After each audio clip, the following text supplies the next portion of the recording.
Sir, wake up. Right now. I said right now. The voice cuts through the dimmed cabin of Sovereign Airways Flight 2247 like a blade through still water. Not loud, not panicked. Worse than both of those things. It carries the particular edge of someone who has never had their authority questioned and does not intend to start tonight.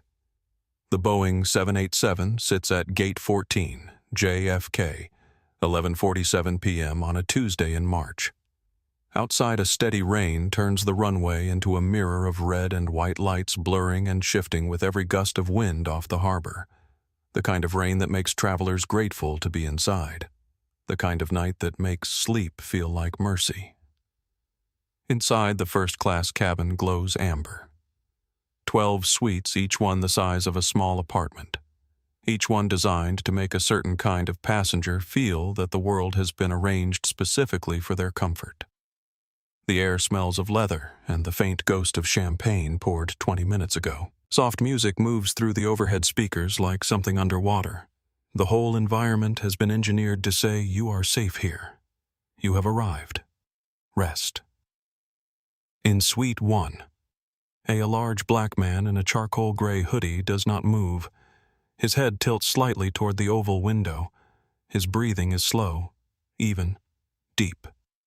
The noise-canceling earbuds he wears have created a sealed world around him, a cocoon of silence built specifically to protect exactly this kind of exhaustion.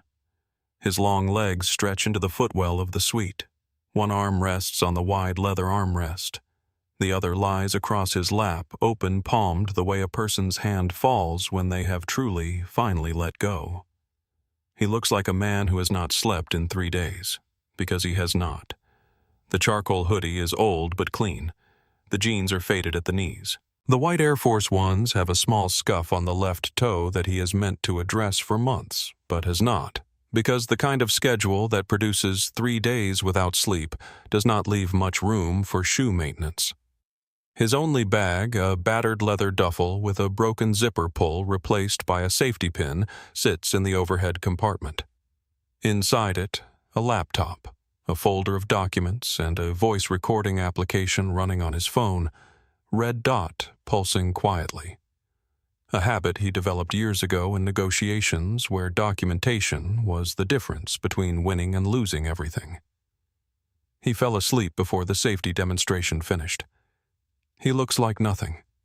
He looks like a man who wandered onto a flight he could not quite afford and found a seat too good for him and decided to sleep through any conversation about it.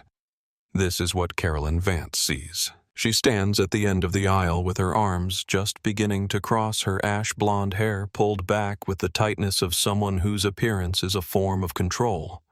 Her navy uniform is pressed to a geometric perfection that has survived the entire evening without a crease. She looks at the hoodie, she looks at the jeans, she looks at the shoes, and in the space between one heartbeat and the next, she makes the decision that will end her career. She does not check the passenger manifest. She does not ask her junior colleague to verify the boarding pass. She walks straight down the aisle toward Seat 1A with the practiced authority of someone who has been right about everything for 18 years and has no reason to believe tonight will be different. She reaches the suite. She taps his shoulder, once, then harder. His eyes open slowly, unfocused. A man being pulled from the deepest water of sleep. And in those first confused seconds, before he says a single word, before he has even fully arrived back in the world, Carolyn Vance looks at him and has already decided. What she does not know will change everything. Before we go any further into what happens next, tell me something. Where are you watching from right now? Drop your city in the comments below. We have people watching from all over the world, and we love hearing from every single one of you. And if you have ever walked into a room and felt someone decide who you were before you even opened your mouth, this story is for you. This story is specifically personally for you. Hit that subscribe button and give this video a like. Every one of those actions helps this story reach someone who needs to hear it tonight. Now, let us go back to Gate 14. Let us go back to Suite 1A. And let us meet the man that Carolyn Vance just made the biggest mistake of her 18-year career trying to remove from a seat that belongs in every possible sense of that word to him. Rewind 18 hours. London, the Dorchester Hotel. Conference Room 7, 5:31 a.m. The city outside the floor-to-ceiling windows is still dark. The Thames is invisible beneath low cloud.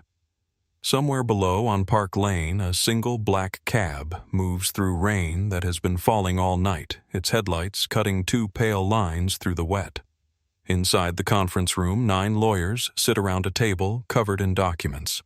4 investment bankers occupy the chairs nearest the door, close enough to leave quickly when this is over.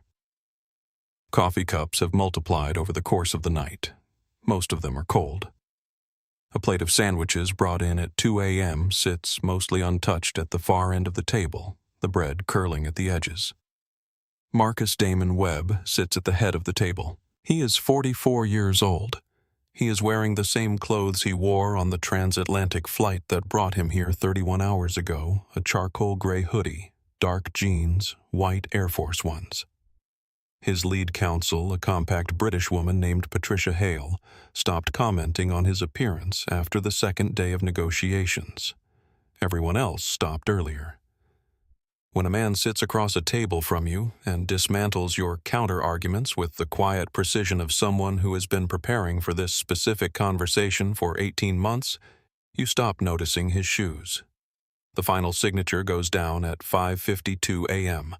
Sovereign Airways. All of it. Every aircraft in the fleet. Every gate lease from JFK to LAX to Heathrow. Every uniform hanging in every crew locker room in 11 cities. Every boarding gate screen. Every seat. Every overhead compartment latch. Every small bottle of sparkling water stored in every forward galley of every 787 currently grounded or in the air bearing the sovereign name. His. He does not celebrate. He closes the folder, shakes hands with Patricia and the lead banker, and says 4 words. Now let us work. Marcus Damon Webb was born in Birmingham, Alabama, second of 4 children. His mother, Gloria Webb, worked 2 jobs, hospital laundry by day school cafeteria by night. She was, and remains, the hardest-working person he has ever met in a life that has introduced him to a remarkable number of hard-working people. His father left when Marcus was 11. Not with drama, not with violence. Just quietly, the way some men do when the accumulated weight of a life they did not plan for becomes more than they can carry. Marcus spent years not blaming him out loud. Internally was a different matter, and one he has mostly resolved. What stayed with him was the image of his mother at the kitchen table at midnight. Cold rice in a plastic container. Eating without complaint. Not performing endurance. Just living it the way people do when endurance is not a choice, but simply the shape of their days. He carried that image through Georgia Tech, where he studied finance on a partial academic scholarship and covered the rest by working the overnight shift at a FedEx sorting facility 3 nights a week. He graduated with a 3.89 GPA and calluses on his hands from the conveyor belts. He wore the calluses without embarrassment. They were data. They told him something true about himself that no grade point average could confirm that he could hold 2 things at once without dropping either. He built Apex Capital Group at 31 from a single investment in a struggling regional airline. The airline tripled in value over 4 years. He sold his stake, reinvested within 6 weeks, and never looked back. Today, Apex manages $14 billion in assets across aviation logistics and infrastructure. His name is on 1 magazine cover in his career. He declined 12 others. He does not perform success. He builds it quietly in rooms where the lighting is bad, and the sandwiches go cold and the lawyers run out of arguments before he runs out of patience. The Sovereign Airways acquisition has been 18 months in the making. 18 months of due diligence periods that stretched long enough to feel geological. 18 months of negotiations that tested everyone in the room and found most of them wanting at some point. The paperwork now sitting in a secure London server with his signature at the bottom represents something larger than an acquisition.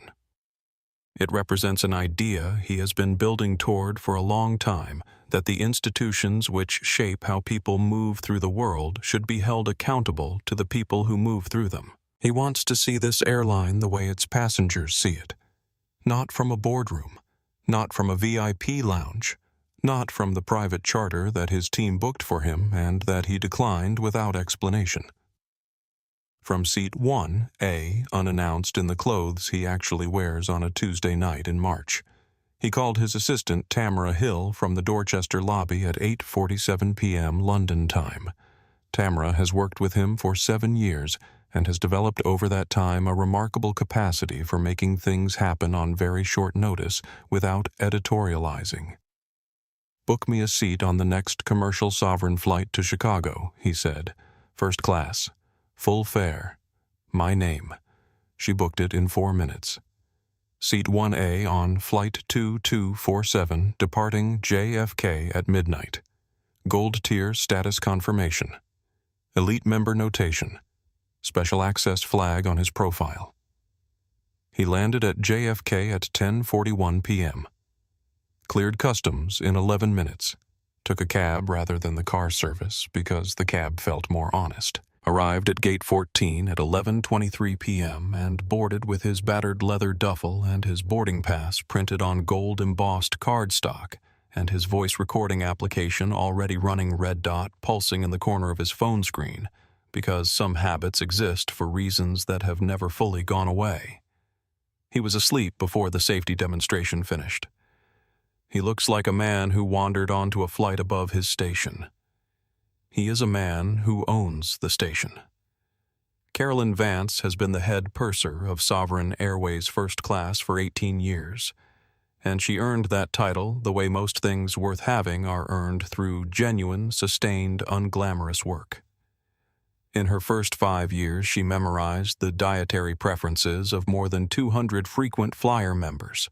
She learned 3 phrases in each of the 7 languages most commonly spoken by Sovereign's international passengers, not because anyone asked her to, but because it seemed like the right thing to know. She received the Sovereign Service Excellence Award 4 consecutive years, 2011 through 2014.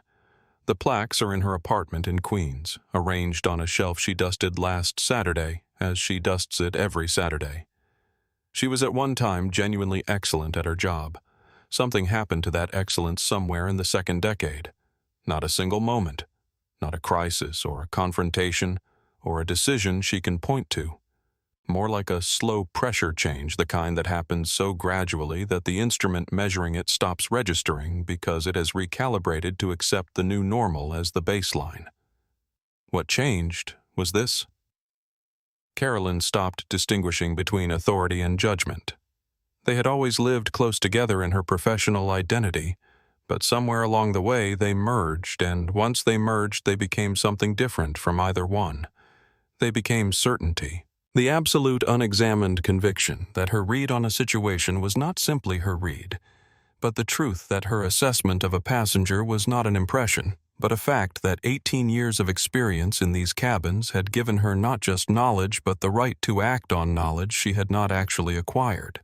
She developed a taxonomy, not written, not spoken aloud in any briefing room or training session, but present in every interaction, present in the micro-adjustments of her service, present in which passengers received champagne with a warm smile, and which received it with the specific neutral efficiency that communicates without a single prosecutable word that you are being tolerated rather than welcomed. She filed 11 complaints against passengers in 6 years. 3 were investigated. None resulted in formal action against her. The institutional machinery that should have noticed a pattern chose not to look at it because Carolyn Vance was senior and experienced, and her performance reviews were excellent, and the path of least resistance in any large organization almost always runs through the experienced employee and away from the uncomfortable question. Tonight, Carolyn is in a sharper mood than usual for a reason that has nothing to do with the man in seat 1A. Senator Patricia Owens is on this flight. Senator Owens occupies Seat 1B directly beside Suite 1A, and Carolyn has served her 3 times before. She is the kind of passenger Carolyn considers this cabin built for composed appreciative, aware of the difference between good service and excellent service, and generous with the kind of recognition that costs nothing but means something.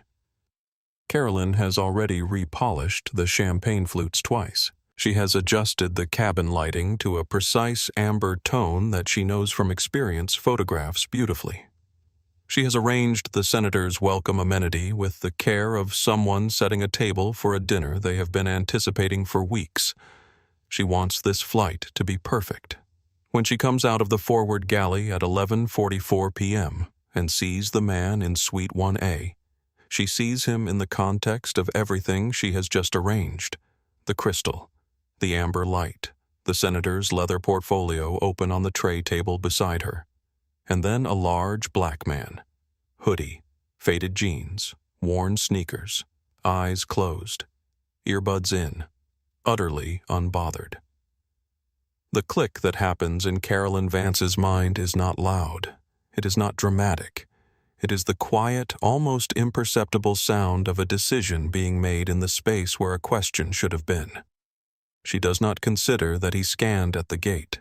She does not consider that the boarding system accepted his pass without flagging anything. She does not ask Sophia to verify the manifest. She does not look at the small VIP notation attached to his profile. She looks at the hoodie. She looks at the jeans. She looks at Suite 1A, which is directly beside the senator, which is in her first-class cabin, which is her domain, her carefully maintained kingdom of crystal and amber light, and people who look the part. And she walks toward him. Her arms are beginning to cross before she has taken 3 steps. At 11:46 p.m., Gate 14 is a quiet world. The rain against the terminal windows provides a white noise backdrop to the gentle sounds of boarding, the soft thump of overhead compartments, the murmur of passengers settling into seats, the faint clink of crystal being arranged in the forward galley. 8 passengers are currently in the first-class cabin. The full complement has not yet boarded. The atmosphere is the particular hush of a late-night flight, everyone moving more carefully than they would during the day, aware in some collective way that the hours ahead belong to sleep. Nathan Pierce occupies Suite 2A. He is 34 years old. He wears a slate-gray Patagonia vest over a white t-shirt, the particular uniform of a certain kind of successful person who wants to communicate that they have arrived without appearing to care about arriving. His phone is already in his hand, not recording, just present the way it is always present, an extension of his consciousness that he has long since stopped noticing the weight of. He has 1.8 million followers distributed across 3 platforms. He posts about technology, culture, travel, and the occasional piece of genuine human drama when he encounters one. His content philosophy, which he has articulated in interviews more times than he can count, is simple: document what is real because real is the thing most people are looking for. He is sipping sparkling water and reading something on his tablet when he notices Carolyn's posture change as she leaves the galley. His phone hand tightens very slightly. A reflex, not a decision. Not yet. Margaret Flores holds Suite 2B.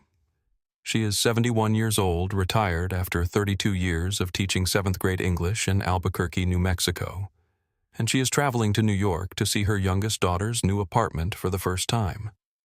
She carries a worn paperback mystery with a cracked spine that suggests she has read it before and did not care. She wears small pearl earrings and a cardigan, the deep amber orange of October leaves, and the specific composed alertness of a woman who has spent 3 decades reading rooms full of 12-year-olds and can identify a problem unfolding from 50 feet with the accuracy of long practice. She looks up from her book when Carolyn passes her with those crossed arms and that particular forward lean of someone who has already decided, and she watches. She does not reach for her phone. She simply watches with the full attention of someone who has learned that the first thing witnesses owe a situation is their uninterrupted presence. Senator Patricia Owens commands Suite 1B. She is 58 years old. Her posture is the posture of a woman who has spent decades being observed and has learned to treat her own body as a kind of ongoing public statement. Perfectly upright, shoulders back. The awareness of a camera even when no camera is visible. She is reviewing printed briefing documents in a dark leather portfolio. Her reading glasses precise on her face, and she has already accepted the champagne poured by Sophia Reyes 20 minutes ago, with the warm but distracted courtesy of someone who is accustomed to service appearing without having to think about it. When Carolyn passes toward Suite 1A, the senator notices only peripherally. She assumes it is about her refill. Drew Talbot stands at the galley entrance. He is 29 years old, Carolyn's deputy, 11 months into a role that requires him to translate her directions into actions and her moods into atmospheres. He has become over those 11 months skilled at reading Carolyn's pressure systems, knowing when a front is building, knowing what it usually produces. He sees her crossing the cabin toward Suite 1A now with her arms crossed and her jaw set, and something in his stomach performs a small, uncertain maneuver. Sophia Reyes works in the forward galley. She is 26, 9 months with Sovereign. Dark hair, warm brown eyes, hands that move with the focused efficiency of someone who takes each task seriously because each task is in its small way a form of care. She has been stocking miniature bottles in a specific order that makes service faster during the beverage run, an efficiency she figured out on her own in month 3 and that no one else on the crew has noticed. She sees Carolyn's direction of travel. Her hands slow on the bottles. Something in her chest does a quiet, uncertain thing. She makes herself go back to the bottles. She tells herself it is not her place. In the back rows of first class, a businesswoman types on a laptop. A young couple on their honeymoon share a set of earbuds over something on a tablet, their shoulders touching. A white-haired man in a linen suit reads a physical newspaper with the unhurried attention of someone who still believes print deserves that kind of time. None of them yet understand that they are witnesses. Carolyn reaches Suite 1A. She does not crouch. She does not lower her voice. She does not use the gentle, deferential approach that every hospitality training program in the world teaches for waking a sleeping passenger. The one that begins with a soft presence and a quieter-than-conversation tone, and the implicit acknowledgement that sleep is something a person has a right to, and interrupting it requires a kind of courtesy. She taps his shoulder. Once, then again, harder. The tap of a person who expects compliance before conversation. Marcus's eyes open. The process is slow. He is very far down in sleep, the kind that the body enters when it has been denied long enough that it stops waiting for permission and simply takes what it needs. His head lifts from its tilted position. He blinks. The amber light of the cabin registers as impossibly bright after the dark behind his closed eyes. He pulls one earbud out. "Sir." Her voice has the edge of something that has already made up its mind. "I need to see your boarding pass. Right now." His voice, when it comes, is thick with sleep but not confused. He wakes the way some people do, slowly in body, fully in mind. "I scanned at the gate," he says. "Green light. No flags. I need to see it physically."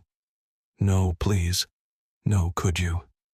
Just the words, bare and directive. He pats his jacket pockets. His movements are unhurried. He is not performing calm. He simply is calm the way a man is calm who has woken up in enough uncomfortable situations to understand that panic has never once improved one. "My phone is in my bag. Let me find it." He pauses. "Or you can just pull up the manifest." Webb. Marcus Webb.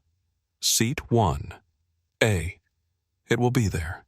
She does not move toward the manifest. Her arms complete their crossing. "I don't have a Webb on my verified list," she says. The lie arrives smoothly, practiced in the particular way of someone who is not lying about a fact, but about a process, who is not saying something false, but omitting the simple step of looking that would make the false thing true. Marcus blinks. He is fully awake now. His eyes focus on her with a clarity that is not aggressive, but is also not the confused deference of a man who believes he has done something wrong. "That is impossible," he says. His voice is still level. "I booked this seat 3 hours ago through your premium reservation system. Paid full fare. Received confirmation immediately. My name is in your system. Sir." Her voice drops a register, the particular tonal shift of someone who believes they are de-escalating while actually tightening the noose. "You are creating a disruption in my first-class cabin. If you cannot produce documentation in the next moment, I am going to need you to move to the economy section until we resolve this." The phrase, economy section, not offered as a neutral alternative, delivered as a verdict, a sentence, the particular inflection of someone who has decided where a person belongs and is now informing them of it with the patience of someone explaining something to a child. Marcus is quiet for a moment. From Suite 2, a Nathan Pierce sets his tablet on the tray table. He does not pick up his phone yet. He watches. From Suite 2B, Margaret Flores's paperback goes face down in her lap. Marcus straightens in the seat to his full-seated height. He looks at Carolyn Vance with the kind of attention that is uncomfortable to receive because it contains no anger to push against, no defensiveness to exploit, no shame to leverage. Just clarity. Just a man who sees exactly what is happening and has decided how he's going to meet it. "You are making a mistake," he says. Simple, certain, not a threat. A fact delivered with the patience of someone who knows it will be proven true and is giving her the opportunity to prevent that proof from becoming public. She stares at him. Then she says it. The only mistake here is someone thinking they can walk onto a $6,000 suite in a hoodie and sneakers and expect nobody to say anything. She says it out loud. Not implied, not coded. Said with the confidence of someone who believes the room is on her side, who believes the senator in 1B and the amber light and 18 years of commendations all form a structure that will hold whatever she puts on top of it. The words land in the cabin. The businesswoman in row 3 looks up from her laptop. The honeymoon couple in row 4 exchanges a glance. The white-haired man lowers his newspaper by an inch. Nathan Pierce picks up his phone. His thumb moves once. The screen lights, then dims, held low against his thigh. Margaret Flores does not look at her book. She looks at Marcus. Sophia Reyes at the galley entrance hears it. Her hands go absolutely still on the bottle she is holding. She does not move. But something in her changes, something that will be relevant later. Something that she is not yet done processing. Marcus does not respond immediately. He looks at Carolyn. He looks past her toward the forward cabin wall the way a person looks when they are not retreating but gathering. He reaches slowly into his jacket pocket and finds his phone. He opens it. The voice memo application is already running red dot pulsing in the corner of the screen as it has been running since he boarded. He does not show her this. He does not comment on it. He places the phone face down on the tray table. Then he looks at her with the particular steadiness of someone who has made a decision. Check. Your manifest. He says it quietly. 3 words, each one with its own weight, its own space, the way people speak when they want to be sure nothing is lost in transmission. She does not move toward the manifest. She looks at him for another moment. Then she turns and walks toward the galley with the purposeful stride of someone who has decided that this situation requires reinforcement. She is going to get Drew. Marcus watches her go. He does not call after her. He does not reach for the call button. He does not do any of the things that would escalate this into something she could point to. He simply picks up his phone from the tray table, checks that the recording is still running, and sets it back down. Then he looks out the rain-streaked window at the runway lights below. He has been here before. Not this specific cabin, not this specific woman, not this specific rain, but this room. He has been in this room many, many times. The window, the rain, the runway lights bleeding into each other through the wet glass. Marcus watches them, and the memory surfaces the way memories do when the present moment rhymes too precisely with the past to stay separate from it. He is 27 years old. He has just closed his first real investment deal, a struggling regional carrier in the Southeast. Not large, not glamorous, but real. A foundation. The kind of deal that tells you that the thing you thought was possible actually is. He is flying to Memphis to celebrate with the two partners who believed in him early enough that it cost them something to do it. He arrives at the hotel at 8:14 p.m., the Meridian Hotel, downtown Memphis. 4 stars. He is wearing slacks and a button-down shirt, nothing extravagant but clean and deliberate, because at 27 he still believes that presentation can preempt assumption, and has not yet fully learned otherwise. He approaches the front desk. The man behind it looks at him, then at his bag, then back at him. The sequence takes approximately 2 seconds and contains in those 2 seconds an entire verdict. "I am sorry," the man says. "We are fully booked." Marcus produces his confirmation number. He booked 3 weeks in advance. He has the email on his phone. He has the reference number memorized. He presents all of this with the calm efficiency of someone who has already anticipated the response and prepared for it. The man types something, takes a long time, types something else. "I am sorry," he says again. "There seems to be a system issue. We cannot honor that rate tonight." Marcus asks to speak to a manager. The manager comes.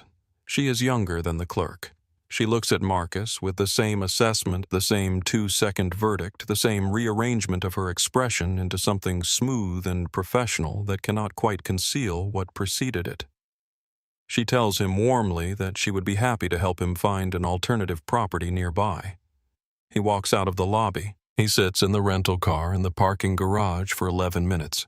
He knows that if he does not sit for those 11 minutes, he will say something or do something that will be used to confirm exactly the story they have already written about him. So he sits. He breathes.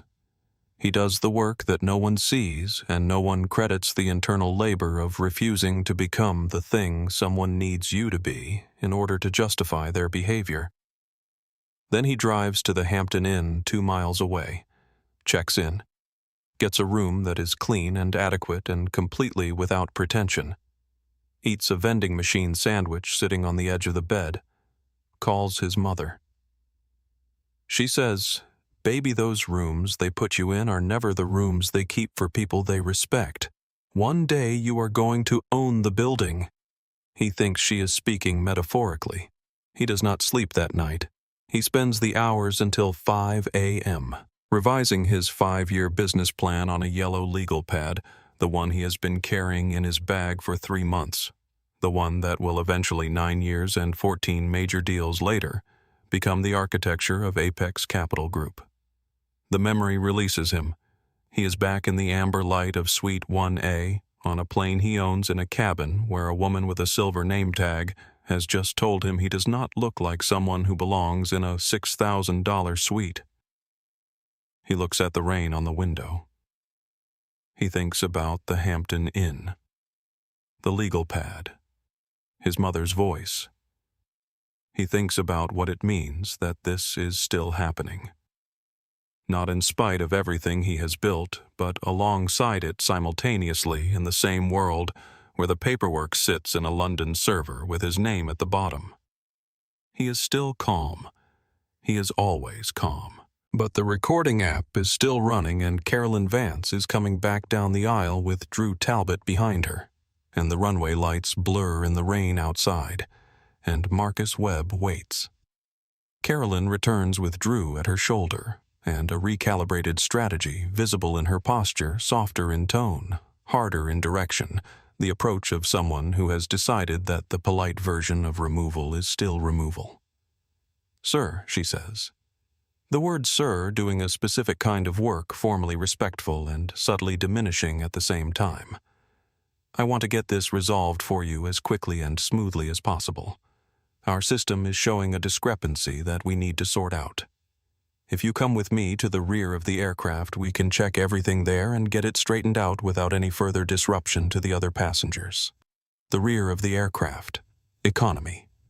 She says it as though she is offering a kindness, as though she is managing an inconvenience for his benefit. Marcus does not move. His hands remain on the armrests. His voice is even and unhurried. The discrepancy is in your system, not my booking, he says. My reservation is valid. My payment cleared 3 hours ago. My name and my status notation are in your manifest. I am not going to the back of this aircraft. Carolyn's diplomatic register slips by 1 degree, just enough to show something with more edge underneath. Sir, I really must insist. Then insist from your manifest, he says. Search web. First class, Suite 1A. It takes approximately 4 seconds. I have been on this aircraft for 23 minutes. My pass was scanned at the gate. It cleared. There is no basis for this conversation other than the basis you brought to it. The cabin is very quiet. Carolyn turns to Drew with the controlled authority of someone redirecting without retreating. Drew, verify the passenger list. Open the manifest. Drew steps toward the cabin computer at the forward station. He is aware of being watched, a sensation that has increased noticeably in the last several minutes, and he moves with the careful deliberateness of someone who knows that each action is being registered. He pulls up the manifest. He scans down. His eyes move across the screen, and something in his face changes, a small specific change, the kind that happens when a person's eyes find something they were not entirely sure would be there. He looks up. Carolyn is still facing Marcus. He starts to say something. She cuts him off before the first word clears his mouth. Is he on the verified list?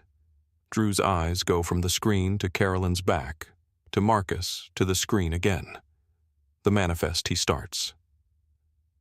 Is he on the verified list?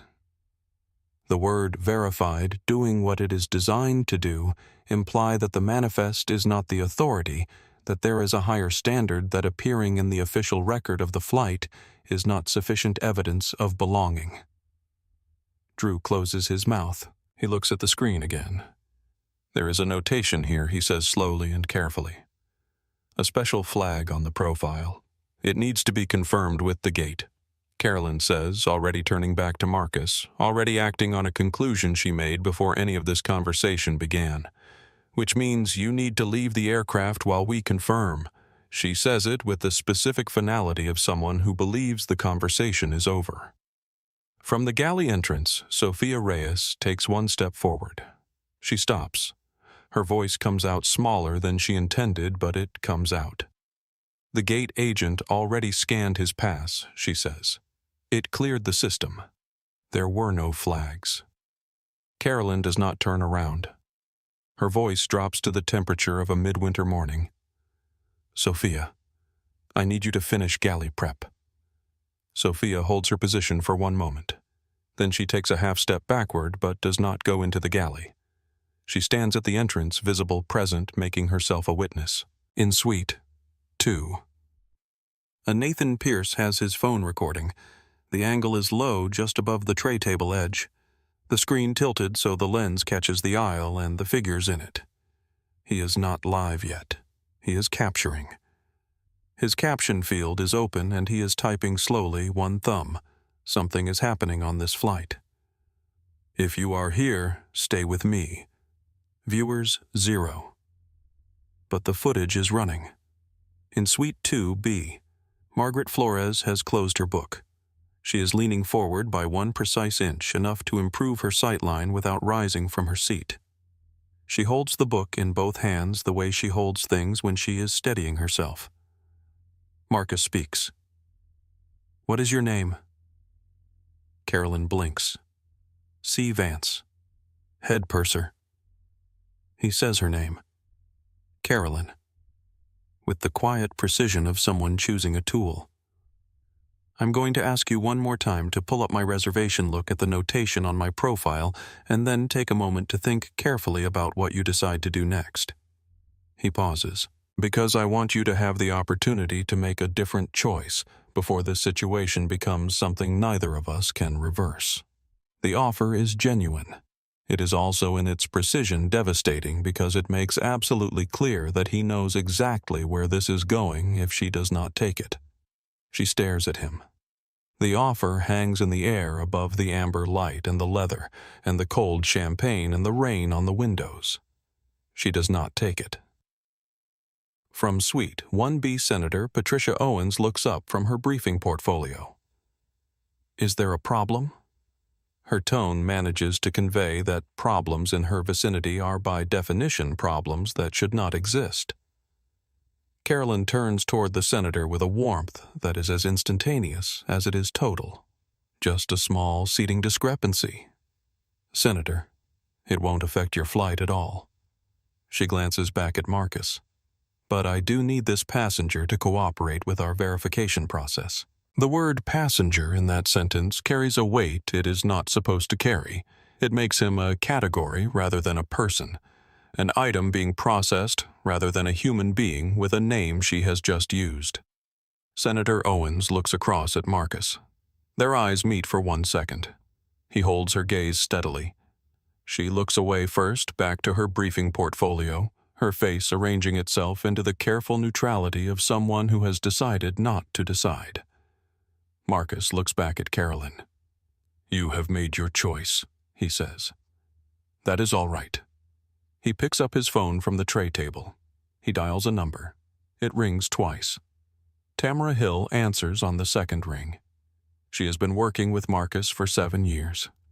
She knows from the specific quality of the pause that precedes him speaking exactly what kind of call this is. Tamara. He says only her name. Her voice is immediately focused.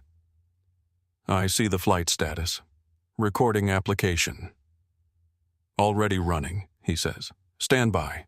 He holds the phone against his leg. He does not put it to his ear. He does not make a performance of it. He simply holds it, and the recording app captures everything within 6 feet of him with the quiet, patient fidelity of a device that has been asked to do this exact thing many times before. Carolyn watches this exchange with the expression of someone processing a variable they cannot identify.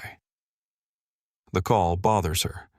She does not know why not yet, but something about the 2 words of that exchange, the one name and the 2-word response, has introduced a frequency she cannot tune out. She turns to Drew. Her voice drops to where only he can hear it. Call Port Authority. I need an officer at aircraft door 1. Non-compliant passenger refusing to identify himself, verbally intimidating crew. Drew's face does a thing. It is not shock exactly.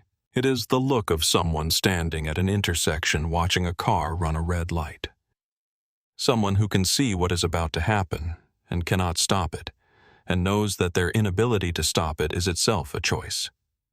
He says, Carolyn. She says, now. He looks at her for 1 more second. He picks up the interphone. Right here. This is the moment.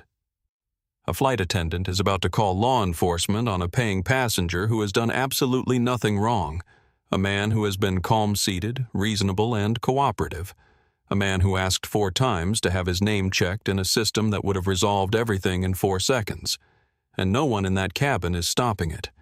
I want to ask you something. If you were sitting in Suite 2A right now watching this unfold in real time, what would you do? Would you speak? Would you stay quiet? Would you reach for your phone? Tell me in the comments. I genuinely want to know. If you are watching this for the first time, subscribe right now. Hit the bell, because what walks through that cabin door in the next 90 seconds is something none of those passengers will forget.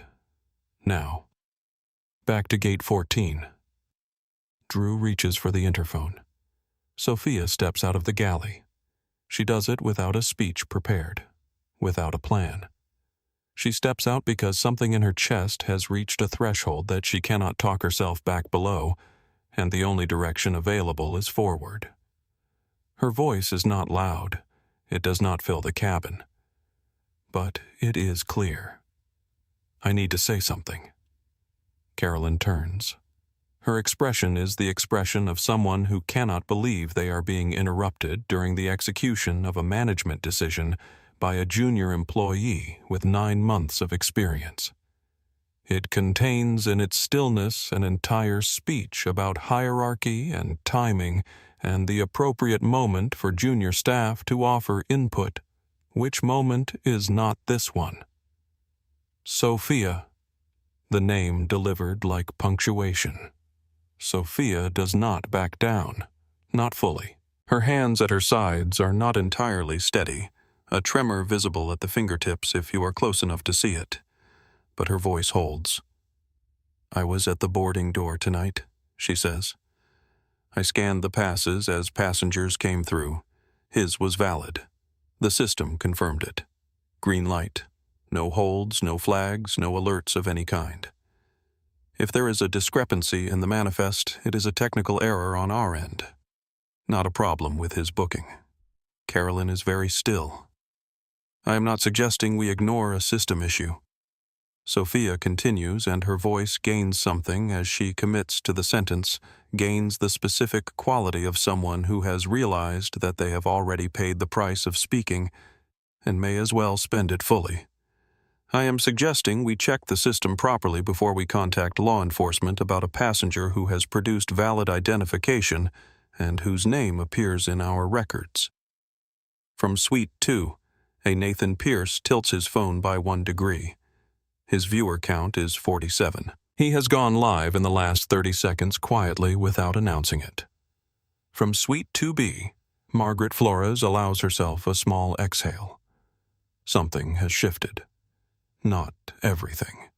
The tide is still going out, but the direction of the water has changed by a degree. Carolyn's voice drops to the specific temperature of a supervisor who will remember this exchange at every performance review going forward, who will recall it with a precision that does not require notes. You will return to galley prep, she says, and you will remain in the galley until I ask for you. Do you understand me? She says. Do you understand me the way people say it when they mean, do you understand what I can do to you? Sophia holds Carolyn's gaze.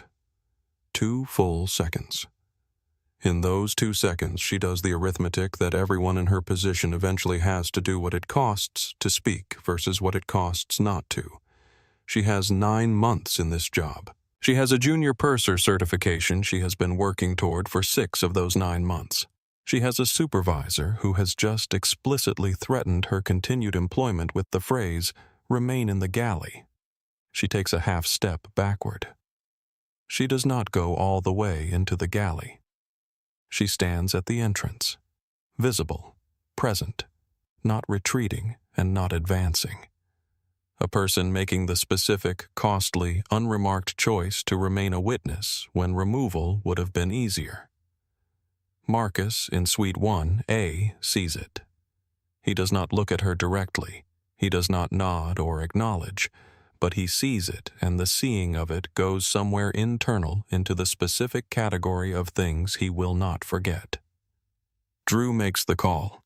His voice on the interphone is professional and level, the voice of a man who has made a decision he has not finished making and is moving through the mechanics of it before the rest of him catches up. Port Authority. This is Sovereign Airways Flight 2247 at Gate 14. We have a situation in first class. Non-compliant passenger in Suite 1A refusing to produce documentation. Verbally intimidating crew members. Requesting an officer at aircraft door 1. He sets down the interphone. He does not look at Sophia. Sophia in the galley entrance has her hand on the rim of the counter. Not gripping it, just resting there. The way you rest your hand on something solid when you need to remember the solidity of things. What Drew said on that call is recorded in the Port Authority dispatch log, every word of it. Non-compliant, refusing to produce documentation, verbally intimidating. And Marcus has said none of those things. He has done none of those things. He has been seated even-voiced cooperative to the point of offering his name 4 separate times and asking 4 separate times for the simple verification that would have resolved everything in the first 90 seconds. Carolyn now makes 2 mistakes in rapid succession that transform a bad judgment call into something with legal dimensions. The first mistake, she approaches Nathan Pierce. "Sir," she says with the practiced warmth she deploys for passengers she needs something from, "I am going to need you to put your phone away. Recording other passengers without their consent is not permitted in the aircraft cabin." Nathan looks up from his phone. He looks at her with the specific patience of someone who has been told incorrect things by authority figures before and has learned to respond with courtesy and precision. "I am not recording any individual passenger," he says. "I am documenting what I am observing in the cabin, which is my right. I will keep my phone where it is." Carolyn stares at him. He holds the gaze without hostility and without yielding. She says, "That is a security concern, and I have the authority to have your equipment confiscated if you continue to." "I would encourage you to check the relevant regulations before you finish that sentence," Nathan says, pleasantly. Then he tilts his phone slightly upward so the frame is wider. His viewer count is 312. The comment thread is already moving. A dozen people typing simultaneously, the words coming in faster than anyone can read them. The second mistake is larger. Senator Owens has been watching the exchange with Nathan and Carolyn with the particular alertness of a politician reading a room. She speaks now, leaning slightly toward Carolyn from Suite 1B, the easy intimacy of someone accustomed to being the senior presence in any exchange. "Is this person creating a disruption?" she asks. "Because I simply cannot have my travel delayed. Is there a safety issue I should be aware of?" Carolyn straightens. She says in a voice that carries clearly through the first 4 rows. He refuses to produce valid identification when asked and has been making threatening statements to crew members throughout this interaction. Threatening statements, said out loud, in front of a sitting United States senator, in front of a man with a camera running, in front of a cabin containing a retired school teacher who has been cataloging every word and movement for the last 9 minutes. In front of Marcus himself, who has a voice recording application capturing everything from 6 feet away. The lie has mass now. It has been released into a room full of people who will remember it. Sophia Reyes, in the galley entrance, closes her eyes. She keeps them closed for exactly 1 second. Then she opens them. Marcus picks up his phone from the tray table. He does not raise his voice. He does not stand. He simply looks around the cabin at the people within earshot and says to no one specifically, and therefore to everyone. Everything from this point forward is documented. Carolyn hears it. She processes it. She decides it is a bluff. In Suite 2B, Margaret Flores has set her book down permanently. She is watching Marcus with the full, unmediated attention that she once gave to students who were being treated unfairly by other students while adults told themselves it was complicated. She picks up her phone with the careful deliberateness of someone who does not use technology as a reflex. She does not begin recording. She does something simpler and more durable. She opens her email. She begins typing. Her address book contains the Sovereign Airways Customer Relations address and the Port Authority Civilian Complaints Office, both of which she added to her contacts list in the years after her nephew experienced something on an airplane that she has never entirely stopped thinking about. She writes the date, the flight number, the gate number, the time. Then she begins to write what she has witnessed. From Suite 2. Nathan speaks softly into his phone, barely above a whisper, the kind of low commentary that is barely audible to the person beside him, but carries clearly to a phone microphone held 12 inches from his mouth. "What you are watching," he says, "is a woman who was told 4 times to check the passenger manifest and chose not to. She has now called law enforcement and told them this man is verbally threatening." I am looking at this man. He is sitting in his seat. He is calm. He has not raised his voice. He has not moved aggressively. He has not threatened anyone. I want you to see this clearly. Viewer count 891.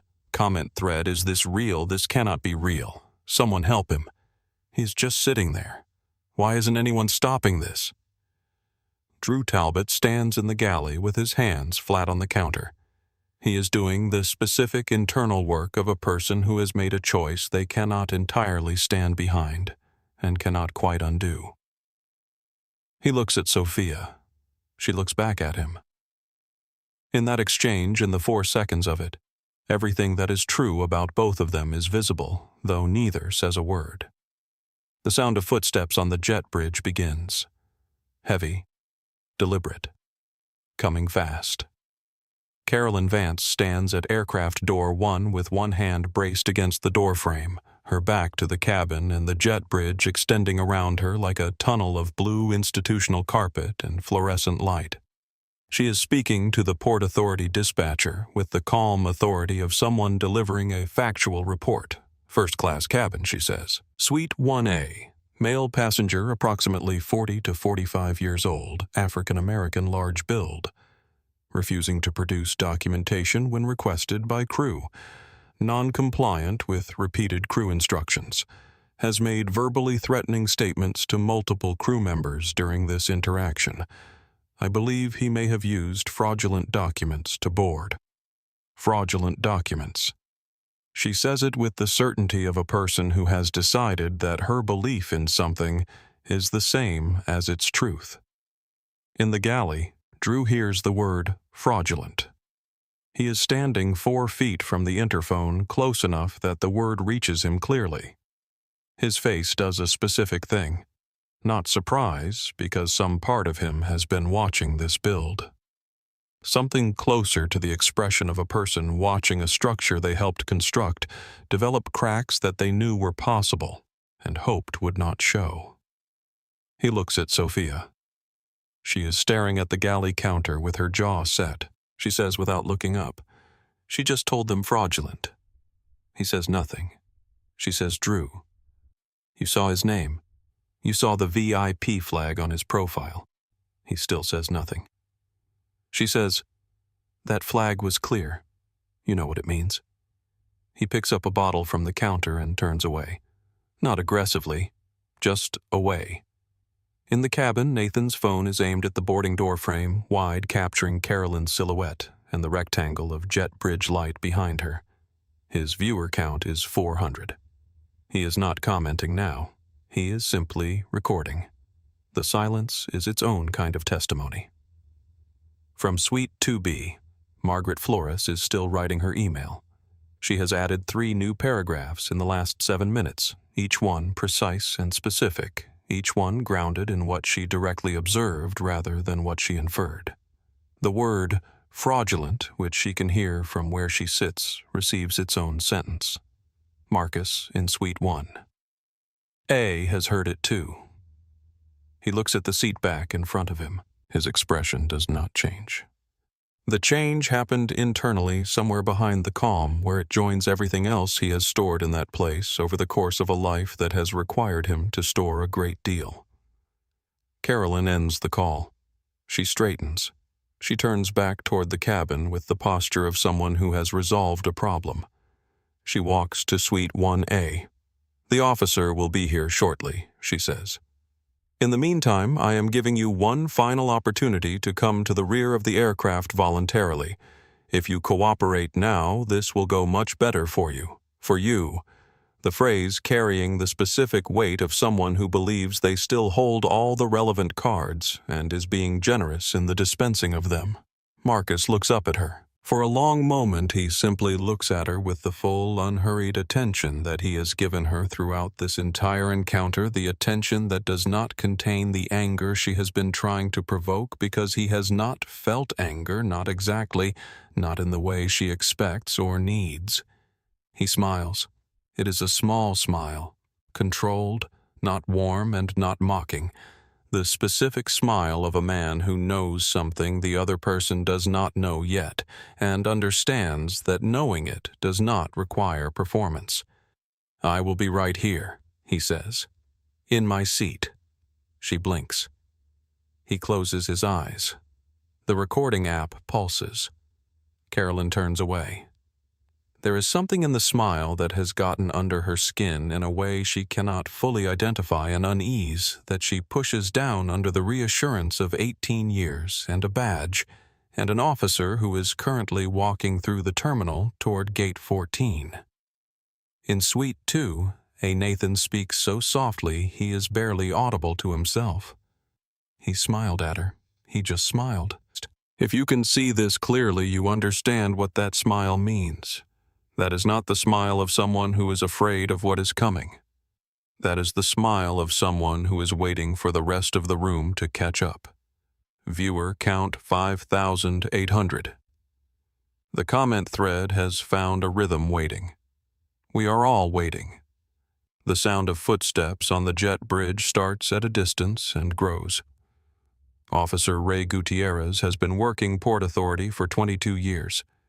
He has responded to somewhere between 400 and 500 aircraft disturbances in those 22 years.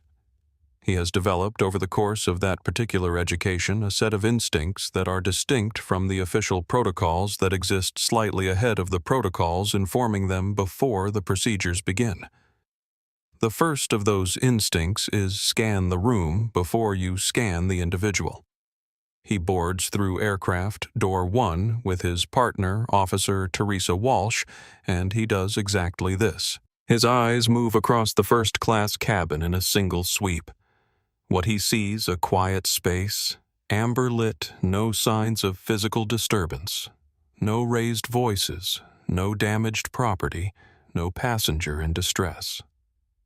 8 people seated, most of them watching the boarding door, with the particular expression of people who have been waiting for something to happen. One man in Suite 1. A large, calm hands visible on the armrests looking at him with the expression of a person who has been through versions of this before and is prepared for all of them. Gutierrez turns to Carolyn. She is standing near the galley entrance with her arms crossed and her expression arranged in the specific way of someone who expects vindication and is prepared to deliver the brief necessary to produce it. "Where is the disturbance?" he asks. Not unkindly. Factually. "Suite 1A, she says. He refuses to produce valid documentation. He has been making threatening statements to crew members throughout this interaction. Gutierrez looks at Marcus. Marcus is looking back at him with the expression of a man who is not guilty of anything, which is a different expression from the expression of a man who knows he is not guilty of anything, and the difference is readable to someone who has been doing this for 22 years. Sir Gutierrez says, "What is your name, Marcus Webb? Do you have identification?" "Yes." He produces it with the methodical care of someone who understands that in this situation, each movement is being observed, and each movement should therefore be deliberate. Driver's license. Sovereign Airways Elite Member Card. Phone showing the booking confirmation from 3 hours ago with the gold tier status notation and the VIP flag on his profile clearly visible on the screen. Gutierrez looks at these. He takes his time. He turns the license over. He looks at the phone screen. He looks at the elite card. He is doing the work properly, which means he is doing it without a predetermined conclusion. He turns to Carolyn. "Did you consult your passenger manifest?" Her jaw tightens by 1 degree. There is a system discrepancy. "Did you consult your manifest?" He says it again with the patience of someone asking a procedural question that has a specific procedural answer. The question sits in the air. From the forward station, Drew Talbot makes a decision. He may not be entirely sure it is the right decision, may not be sure he deserves to make it, may carry the awareness that his timing is late enough that its value is diminished. But he makes it. He turns to the cabin computer, He pulls up the manifest. He does not look at Carolyn. He says in a voice that is level and carries clearly through the front of the cabin. His name is here. Marcus Webb. Suite 1A. Gold tier status. There is a VIP notation on the profile. An executive access flag. The cabin is quiet. Gutierrez looks at Drew. Then at Carolyn.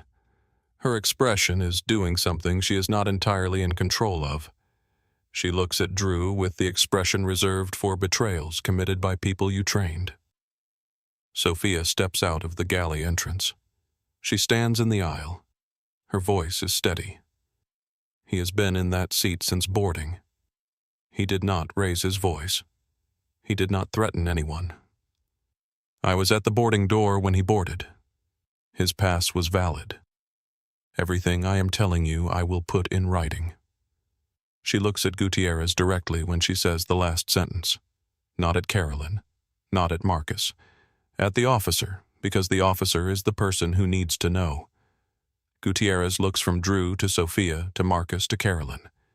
He has 22 years of reading rooms, and this room is readable. He says to Carolyn quietly, "Ma'am, is there a safety issue here, or is this a customer service situation?" The question is devastating in its precision. The two categories are not the same. They have never been the same, and the distinction between them is exactly what every decision Carolyn has made tonight has obscured. She begins to speak. She stops. She begins again. Gutierrez says, "Is there a specific identifiable safety concern?" And Carolyn, cornered by the structure of her own choices, says his presence in this cabin is inappropriate. The word inappropriate lands in the cabin the way a match lands in dry grass. Nathan's viewer counts 7,200. His phone hand tightens. Margaret Flores's email is now 6 paragraphs long. Senator Owens is looking at the safety card with an intensity that borders on devotional. Gutierrez looks at Marcus one more time. And then, in the specific way of bureaucratic systems that produce outcomes no one inside them fully intended, he follows the designated authority. The head purser of a commercial aircraft has the designated authority. The protocol exists. He is inside it. "Sir," he says, "I am going to need you to stand up and come with me until we sort this out at the gate." Marcus looks at him for a moment. He nods. He stands. They are about to walk a paying passenger off an airplane he legally owns in handcuffs. Sit with that for a moment. Because this is real. This is the world as it exists, not as we wish it were. A man asked 4 times to have his name checked. 4 times. And now he is standing up to be removed from a seat that belongs to him. Have you ever been in a room where the truth was sitting right there, obvious to everyone, and the person with the most authority was the only one who refused to look at it? Tell me in the comments. I want to hear from you. And if you have not subscribed yet, do it right now. Hit the bell. Because what is about to come through that boarding door in the next 90 seconds will change every assumption you have about power and who actually holds it. Marcus stands at his full height, 6 feet 2 inches, broad across the shoulders in the way of someone who moves through the world with full physical presence and has learned to manage that presence carefully because presence in certain rooms is interpreted as threat. He keeps his hands visible and his movements slow and deliberate. He has done this before. Not this specific motion, but this specific geometry of it, the calculus of a black man in a contested space making himself as legible as possible to people who have already decided what they are reading.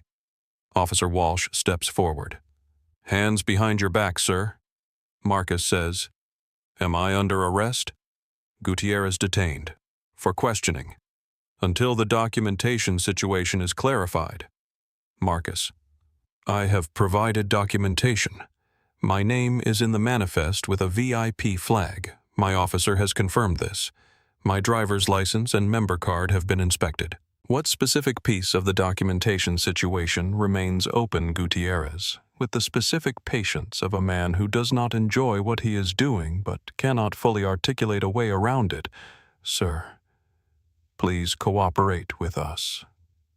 A beat. Marcus looks down at his hands. Something moves across his face in the space of that moment. Not defeat. Not surrender. The deeply specifically human weariness of a man who has lived long enough in this world to know that some arguments have to be lost in order to be won, that some rooms require you to pay a cost that is not yours to pay in order to reach the moment where the full truth becomes visible and undeniable and irrefutable. He puts his hands behind his back. The click of the handcuffs. It is the loudest sound in the cabin, not in decibels, in meaning. Margaret Flores closes her eyes. From Suite 2. A Nathan's voice drops to barely a breath. They just put handcuffs on him. He was sitting in his seat. He provided documentation. He answered every question. And they just put handcuffs on this man. His viewer count jumps to 900 in the 40 seconds after the cuffs go on. The comment thread is moving so fast it has become a single blur of color and punctuation.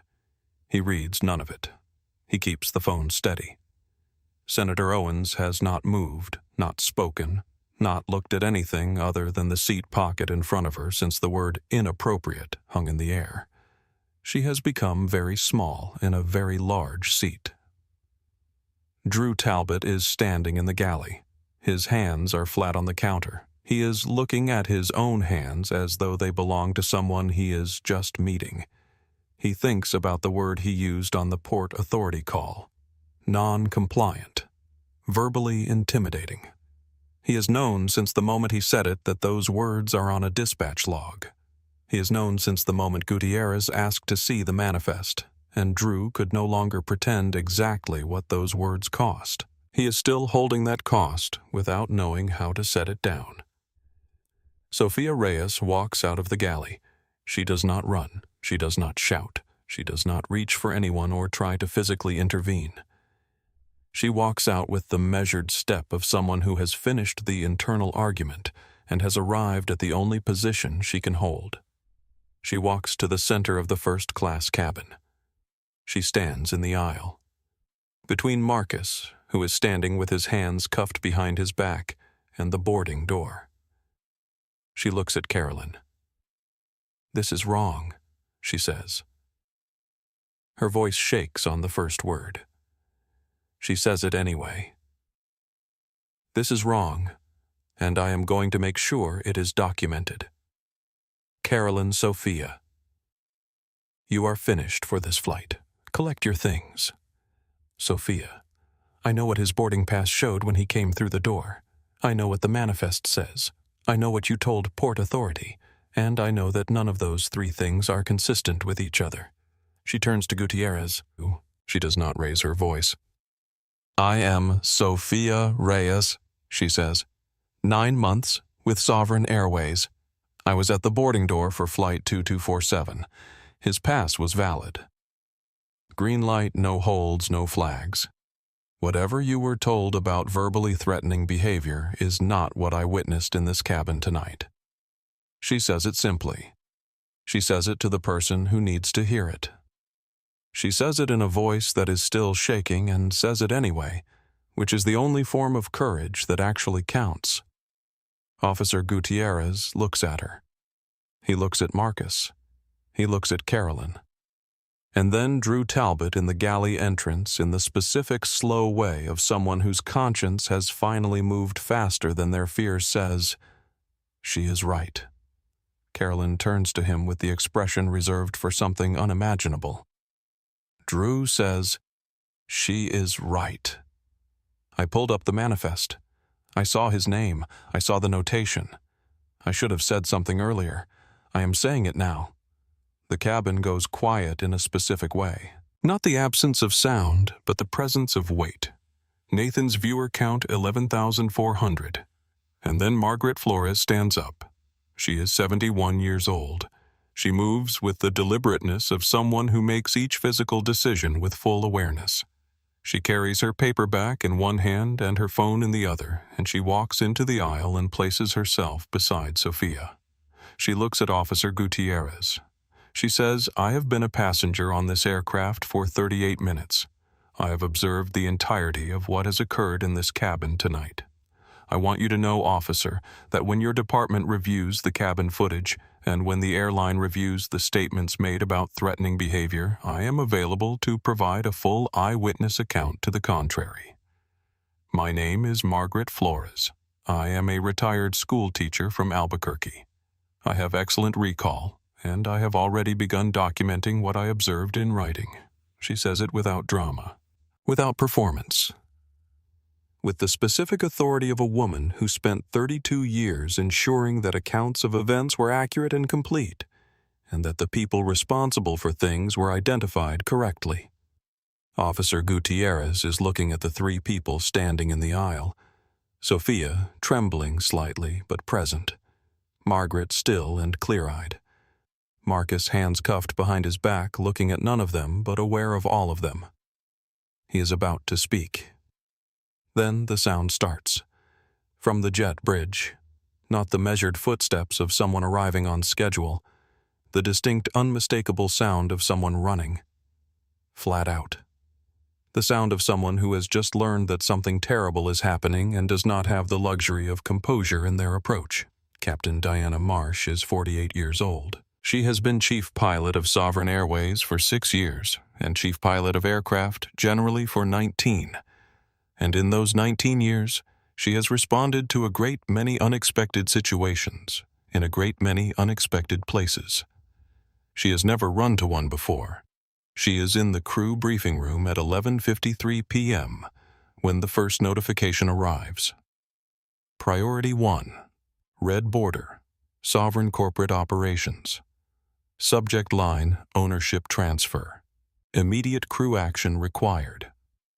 She has seen the earlier notification, the quiet internal memo sent at 11:31 p.m., noting the finalization of the Apex Capital acquisition of Sovereign Airways. She read it in the way of someone processing information that will be relevant tomorrow and filed it under tomorrow. There was a weather briefing to finish. There were fuel calculations. There was the specific operational focus that precedes any departure. The second notification is different. It contains a name, a seat number, a flight number, her flight number. She reads it once. She reads it again. Then she stands up from the briefing table so fast her chair scrapes back against the floor and walks out of the room at a pace that becomes a jog in the crew corridor and a full run through the gate area. Past a gate agent who calls her name and receives no response. Through the jet bridge at a sprint, taking the stairs 2 at a time in the way that a 48-year-old chief pilot does not normally take stairs. She bursts through aircraft door 1. She takes in the scene in approximately 2 seconds. Marcus Webb in handcuffs standing in the aisle. Sophia and Margaret between him and the door. Nathan in suite 2A with his phone. Carolyn standing near the galley with her arms crossed. Officer Gutierrez caught in the suspended moment between 2 possible versions of what happens next. Diana takes all of it in, and the expression on her face is the expression of someone looking at a disaster that has already happened and understanding in one terrible, comprehensive instant the full shape of it. "Stop," she says. Her voice cracks at the edge of it, not with weakness, but with the exertion of someone who just ran 200 yards and is also genuinely, profoundly horrified. Nobody move. There has been a mistake. A very serious mistake. Please. No one goes anywhere. She holds up her tablet. The screen shows the corporate notification. The ownership transfer documentation. The FAA filing timestamp 6:04 a.m. London time. And in the priority summary box at the top, in the red bordered alert format reserved for the most operationally significant information. New principal owner currently aboard Flight 2247. Name Marcus D. Webb. Current location Suite 1A. She looks at Carolyn. Years of working together. Years of shared flights and briefings and the accumulated small history of professional proximity. All of it rearranges itself in the 7 seconds she looks at Carolyn against what she is seeing right now, against what she knows must have happened in this cabin before she ran through that door. She says, "Carolyn, what have you done?" Not a question. A statement. The specific flatness of someone who has understood something terrible and is saying it aloud so that it becomes real. Carolyn says, "I removed a trespassing passenger from first class. I protected the cabin and the standard of service that our first-class passengers. He is not a trespassing passenger." Diana's voice rises enough that the cabin, which has been collectively holding its breath, absorbs it fully. She holds up the tablet so that the screen faces the cabin. Faces Officer Gutierrez, faces the people standing in the aisle, faces Marcus. That is not a trespassing passenger. That is Mr. Webb. Marcus Webb, founder and CEO of Apex Capital Group, the private equity firm that finalized the purchase of Sovereign Airways this morning in London. She swallows. The paperwork was filed with the FAA at 6 a.m. The ownership transfer is official, and the board of directors sent emergency notifications to all senior staff 32 minutes ago. She steps toward Marcus. Her voice drops to something closer to a whisper that still carries in the silent cabin. He owns this airline, Carolyn. He owns this aircraft. He owns every seat on it, including the seat you had him removed from. He owns the badge on your lapel and the scarf around your neck and the contract that employs you. She cannot finish the sentence in the way she might have planned to finish it because the weight of it collapses whatever professional composure she was maintaining. She looks at Officer Gutierrez. "Please remove his handcuffs," she says. "And I am sorry. I am so deeply sorry that this happened on a sovereign aircraft." Gutierrez is already moving. The click of the handcuffs unlocking is a different sound from the click of them closing. The same metal, the same mechanism, an entirely different meaning. The sound of the handcuffs opening reaches every corner of the first-class cabin. It arrives as a sound, then as a fact. Then, in the seconds after, as a reckoning, the slow, comprehensive, cascading understanding of what has just been revealed, settling over the cabin, the way light changes when a cloud moves everything the same as it was, and nothing looking the same at all. Marcus rubs his wrists. He does it slowly, deliberately, without looking at Carolyn, without looking at the officers, without performing the discomfort. He simply performs the acknowledgement of it, the redness where the metal pressed, the reality of what just happened in the physical record of his own body. Then he straightens his hoodie. He turns to face the cabin. Nathan Pierce's phone is steady. His viewer count is 16,800 and climbing. He is not commenting. He is not narrating. He is simply holding the frame and letting what is happening fill it. Margaret Flores is sitting very still in Suite 2B with her paperback face down in her lap and her full attention on Marcus. Senator Owens has not looked up from the seat pocket. Sophia Reyes is standing in the aisle with her arms at her sides and her face showing everything she has been holding since she first stepped out of the galley, the fear and the conviction and the specific exhaustion of being right in a room that did not want her to be right. Marcus looks at Carolyn. She is standing near the galley entrance. The color has left her face in the specific way of something draining, not blanching but emptying the visual result of a person's interior architecture, losing its load-bearing elements all at once. She opens her mouth. "If I had known who you were," she begins. "Stop." He says it quietly. One word. It fills the cabin the way water fills a container to every edge. The sentence you are about to say, he says, is the problem. Not the end of it. The problem itself. If you had known who I was, you would have treated me with courtesy. You have just told me in 8 words that my right to be treated as a human being is contingent on my title. That dignity is something I have to earn with my credentials. He holds her gaze.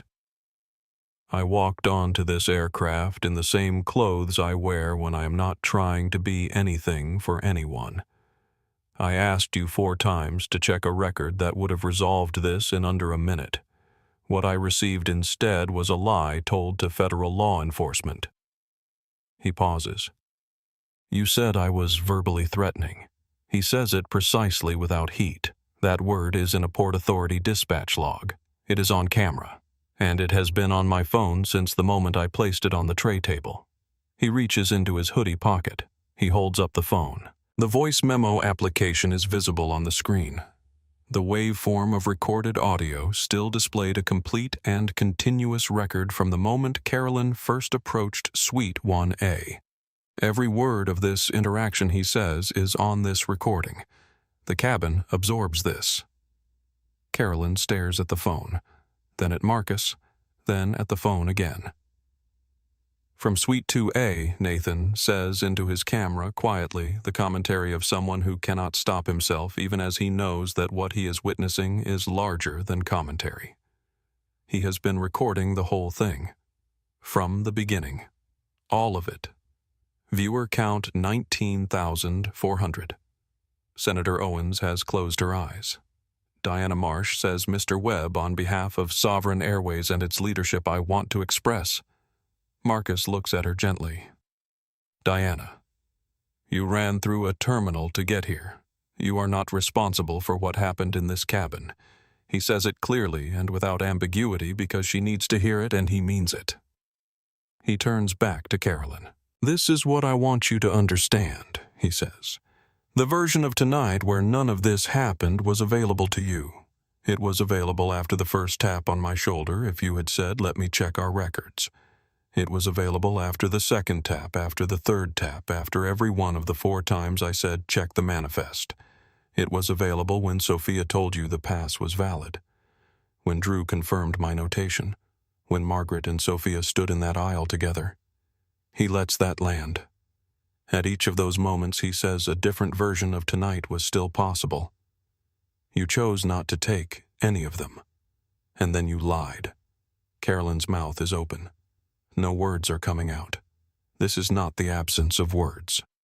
This is what it looks like when someone who has spoken with total confidence for 18 years runs out of the specific confidence required to speak. From Suite 2B, Margaret Flores does something quiet and specific. She holds out her boarding pass toward Sophia, who is still standing in the aisle. Honey, she says, would you mind checking something for me? I just want to make sure my name is correctly in the system. She says it with the specific warmth of a woman offering someone a reason to stand straighter. Sophia takes the boarding pass. She checks it. She hands it back. Your reservation is perfect, Ms. Flores. Thank you, dear, Margaret says. Then she looks at Marcus. She says I am going to write a very long letter. He says I would be grateful for that. From Suite 2, A. Nathan is speaking into his phone again. Viewer count at 22,000. His voice barely above a breath. This man has just had the most difficult 20 minutes of any person's night that I have ever witnessed. And he is sitting here having this conversation with more dignity than I would be capable of. I have been documenting events for 11 years. I have never seen anything like this. Officer Gutierrez, who has been standing near the boarding door since removing the handcuffs, says Mr. Webb. I owe you an apology.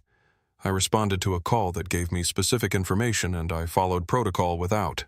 He stops. What happened here tonight should not have happened. Marcus looks at him. Your apology is accepted, he says. I know you were given false information. Your report tonight will need to be complete and accurate. Gutierrez. It will be. You have my word. Senator Owens opens her eyes. She looks at Marcus. She does not speak.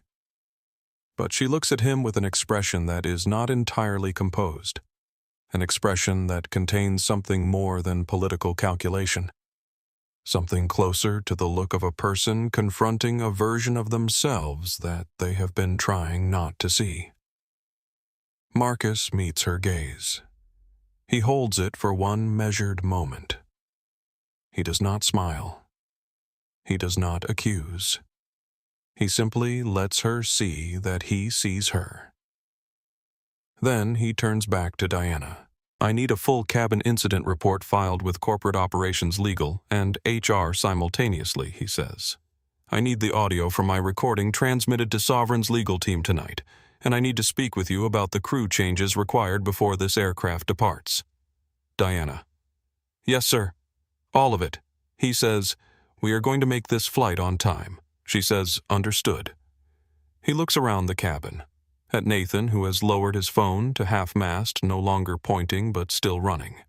At Margaret, who is watching him with the steady attention of someone who has been watching the right thing all night and knows she can stop now. At Sophia, who is standing in the aisle with her hands at her sides and her chin up and the look of someone who did not know until this hour exactly what they were made of. At Drew, visible in the galley entrance. Drew who knew and was late. Who said something when it almost no longer mattered. Marcus looks at him for a moment. The look does not contain absolution. It contains something more complex, the recognition that late is not the same as never, and that the record of what Drew did and did not do will be examined properly and in full.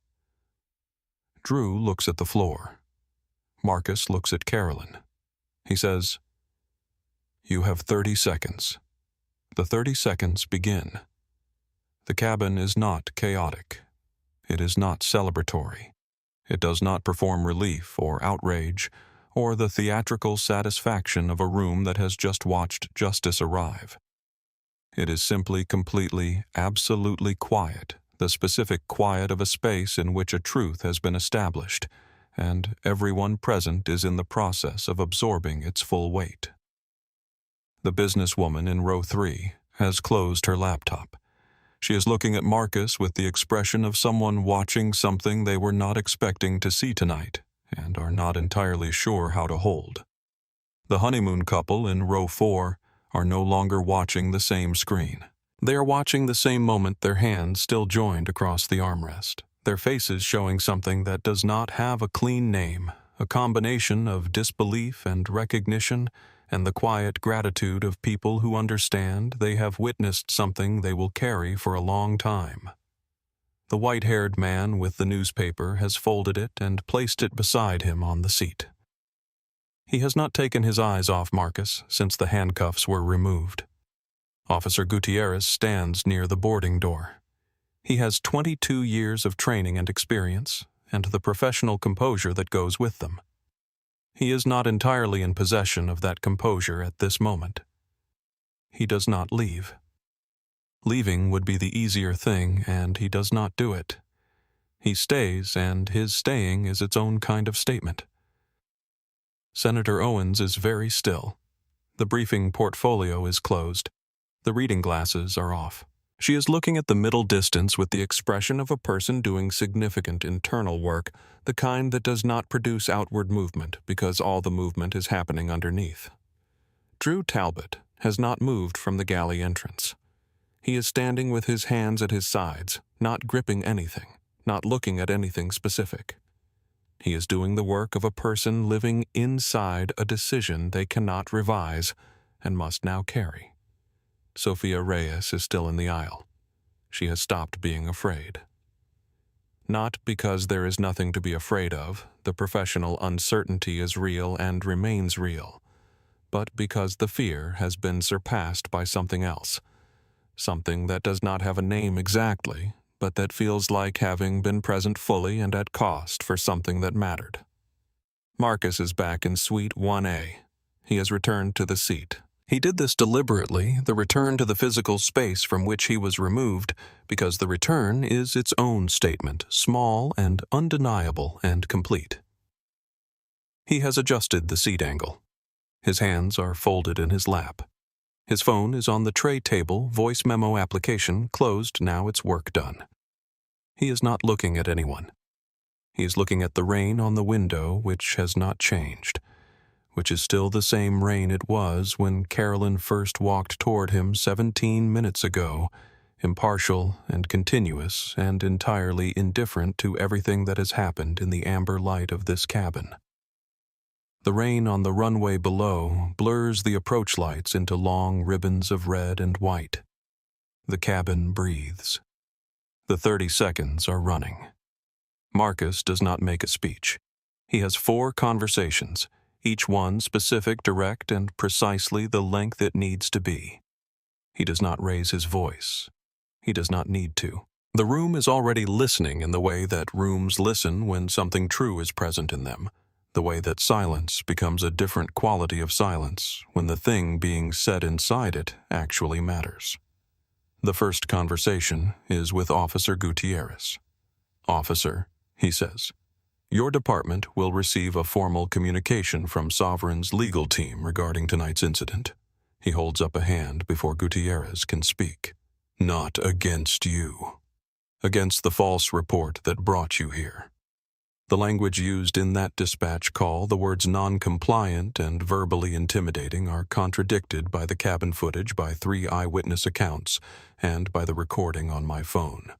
Your own report needs to reflect what you actually observed when you boarded. Gutierrez: "It will, Mr. Webb.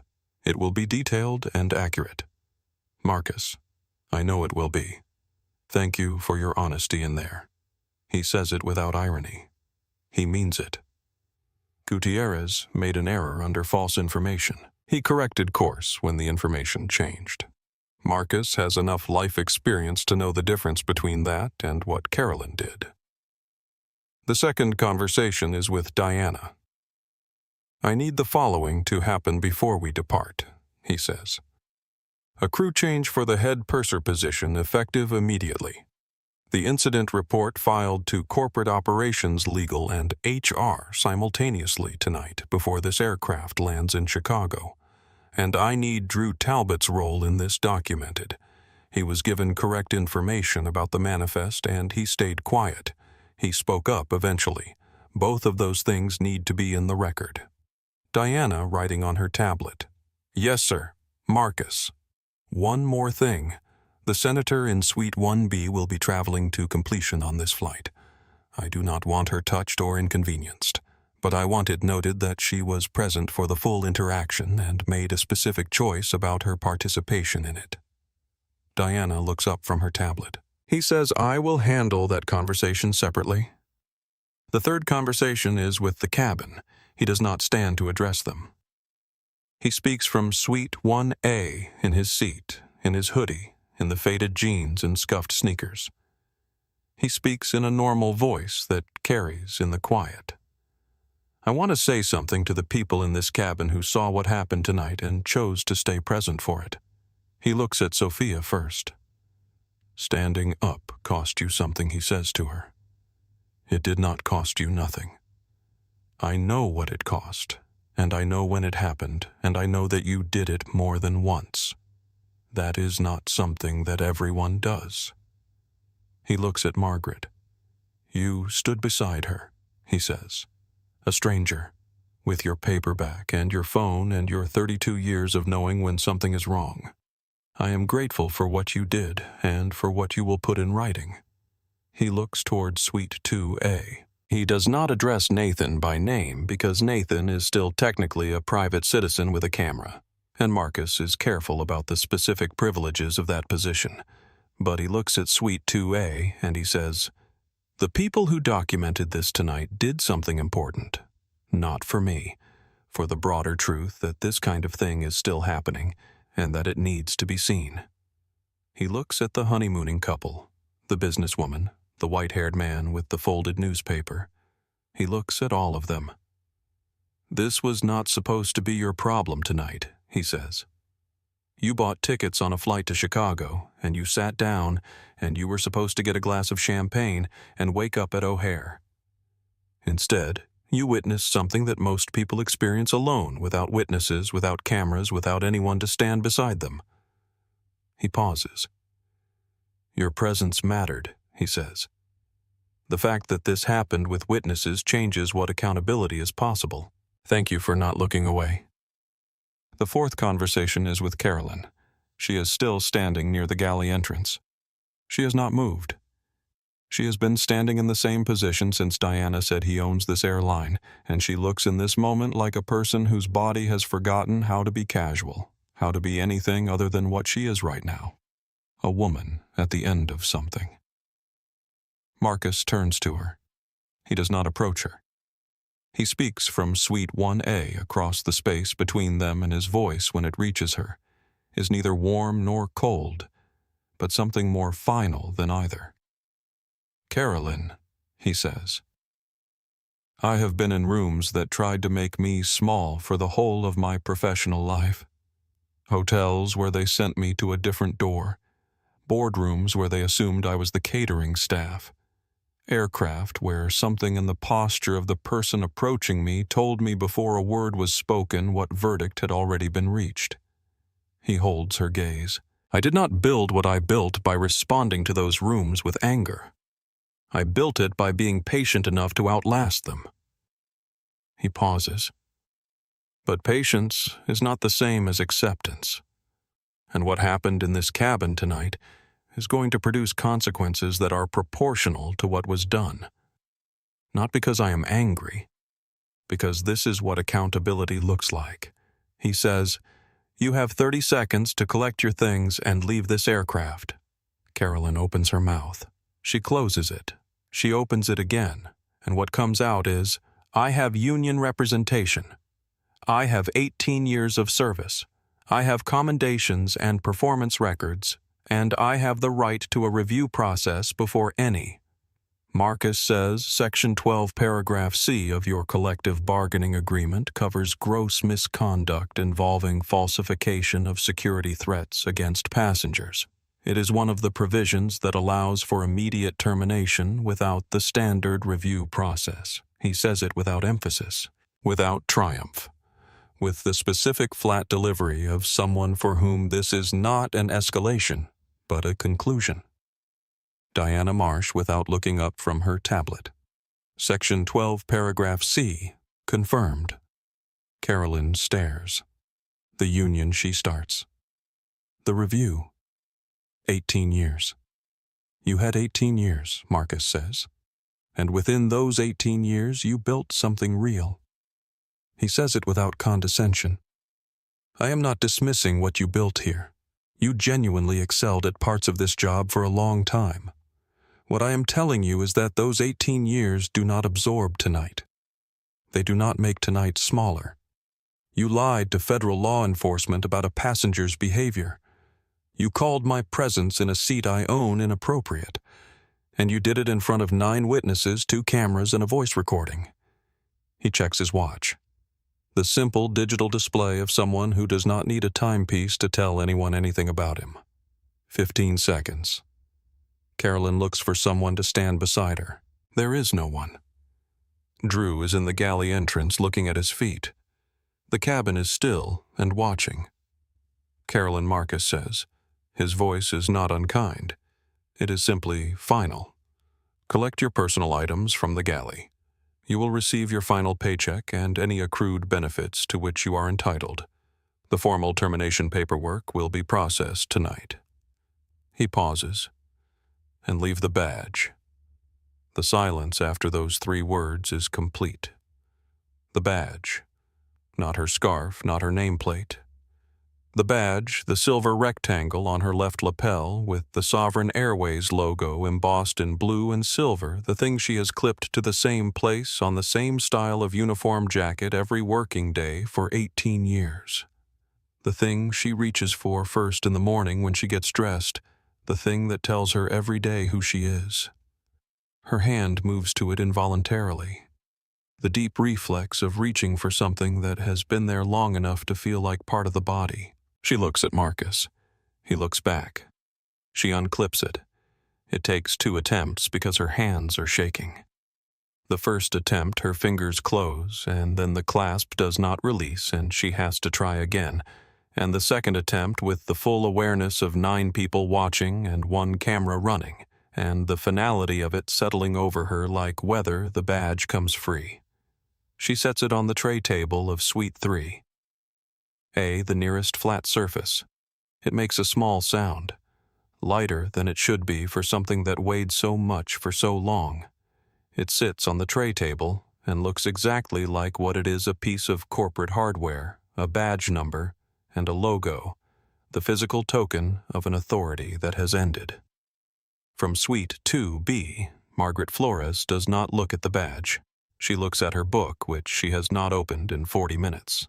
She does not open it now either. She simply looks at it with the expression of someone who has witnessed something complete, something that has arrived at its proper end. Nathan Pierce lowers his phone. His viewer count is 24,000. He will not check it again tonight. There is nothing more to document. What happened has happened, and it has been seen. Carolyn picks up her coat from the galley where she hung it before boarding. She picks up her bag, the personal one, the bag that contains the things that belong to her and not to Sovereign Airways. She does not look at Drew. She does not look at Sophia. She does not look at Senator Owens or Margaret or Nathan. She walks toward aircraft door 1 with the unsteady stride of someone moving through a space that has become unfamiliar. When she reaches the door, Marcus speaks once more. He does not raise his voice. He says, "I hope you will use the time ahead to think carefully about the difference between standards and assumptions. They are not the same thing. They never were." She walks through the door. The jet bridge swallows her. The door closes. The cabin for a moment breathes. She walked off that aircraft without her badge, without her title, without the authority that defined her for 18 years. And the man she tried to have removed in handcuffs is sitting in Suite 1A, in a hoodie, on his airline. Before we see what happens next, I want to ask you one thing. What would you have done if you were Sophia that night, 9 months into a job? A supervisor with 18 years of seniority. And you knew she was wrong. What would you have done? Tell me in the comments. I think about Sophia's decision more than almost anything in this story. If you are not subscribed yet, this is the moment. Hit that bell. Because what happens to the people in this cabin after tonight is the part of the story that matters the most. Let us finish it together. The cabin has settled into a different kind of quiet. Not the suspended, breathless quiet of before. Something more like the quiet after a storm when the air has changed and you can feel the change even before you look outside to confirm it. Marcus turns to Suite 1B. Senator Patricia Owens is looking at him. She has been looking at him finely and directly since Carolyn walked through the door. Her briefing portfolio is closed. Her hands are folded in her lap. Her expression is the most unguarded it has been since she boarded the expression of a woman who has temporarily suspended the automatic political composure and is simply sitting with what she has witnessed. He says without preamble, "Senator Owens, I think we have met before. Yes, the infrastructure roundtable in Washington, 2 years ago. Him, I believe your re-election campaign received a contribution from an Apex Capital PAC." A pause. It did. He says, "I am not raising that as a threat. I want to be clear about that. I am raising it because I want you to understand the full context of this conversation when I say what I am about to say." He pauses. "What you witnessed in this cabin tonight," he says, "is something that happens every day. Not always with this outcome, not usually with the cameras and the documentation and the ownership paperwork. Usually it just happens and the person it happens to gets off the plane quietly and carries it home and nobody writes it into any record. Senator Owens is very still. He says the regulatory environment around how airlines investigate and address passenger complaints, particularly complaints about how passengers are treated based on characteristics that have nothing to do with their behavior, is thin. I know you know this. I am telling you that I will be paying attention to what gets better and what does not, and who is responsible for the difference." He says it without anger. He says it with the specific quiet conviction of someone who has resources and intention, and the patience to use both. He says, "I hope you had the opportunity to observe tonight carefully." She says, "I did." She says it quietly. She says it with something in her voice that is not quite an apology and is not quite nothing. Something in the middle that will have to be enough for now. He says, "Good." He turns back to the window. Senator Owens sits with what he has said for a long time. She does not reach for the briefing portfolio. She does not put her reading glasses back on. 3 weeks after this flight, she co-sponsors a bill requiring commercial airlines to implement independent auditing of passenger complaint records with specific attention to patterns in complaint outcomes. The bill does not reference Flight 2247. It does not need to. She does not make a public statement connecting it to that night. But when a reporter asks at a press conference 6 weeks later what prompted her renewed focus on commercial aviation accountability, she says, "I observed something that made the issue real to me." She does not elaborate. She does not need to. Marcus asks Diana to send Sophia forward. Sophia comes. She walks the length of the aisle with the slightly careful step of someone who is not entirely sure what happens next. She stands in front of Suite 1A with her hands quiet at her sides, the trembling gone now, replaced by something more settled.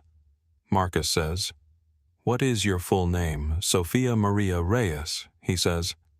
"How long have you been with Sovereign?" "9 months, sir," he says. "And why did you come out of that galley tonight, when you knew what it could cost you?"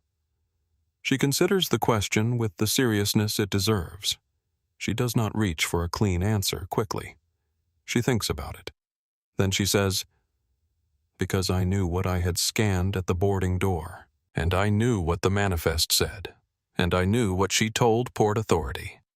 And those 3 things did not match each other, and I thought about what it means if I just stayed in the galley while they did not match, what it means for him, what it means for the next passenger, what it means for me, and what I am willing to call my job." She pauses. She says, "I did not want to be someone who stays in the galley." Marcus looks at her for a moment.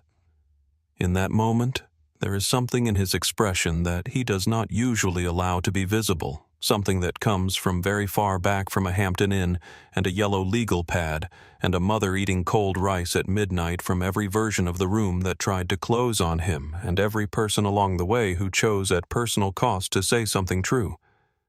He says, "Sophia, effective tonight, you are the acting head purser for this flight." She blinks. "Sir?" He says, "Starting Monday, you will begin the formal review process for a permanent senior purser position. Captain Marsh will coordinate the certification pathway.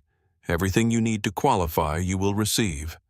Sophia says I do not have the hours for. You have the only qualification that matters," he says. "You told the truth when it cost you something to do it. Everything else is training. Training I will make sure you receive." A moment. He says, "One more thing. Drew Talbot." She meets his eyes. He says he will be reviewed. He knew what the manifest showed, and he was silent while it mattered. He spoke when it was almost too late. "That is not nothing. But it is also not what you did, and the difference between the 2 things is something I want the organization to understand clearly." He pauses.